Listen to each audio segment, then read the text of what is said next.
हो ही जाता, लेकिन इसकी ट्यूशन के लिए गया तो गया।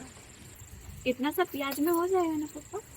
हो जाएगा जी, पानी में रहता है वो प्याज का, क्या बोलते बोलते कितना सारा होगा। और लहसुन में इतना में हो जाएगा ना? इसको अच्छा कि और लहसुन छीलना? बस हो गया। हो गया। बहुत कड़वे पत्ते भी डाला जाता है। कड़वे पत्ते? ये जो करी पत्ता, कड़ी पत्ते। हाँ, ये गुणकारी होता है। गुणकारी होते हैं। जैसे तेल जल रहा है, जीरा जो ये सरसों उसमें डालते हो, उसी टाइम उसको दे दो, और उसके बाद में तुम्हारे ये प्याज फूल सारे उसमें भून लो। उसके बाद में तुम्हारा मटेरियल जो भी कटा हुआ है डाल। तो यहाँ कोई नहीं डालते। किसी का पेट भी अगर खराब है ना, तो वो दवाई का चीज है, मिलना मुश्किल है।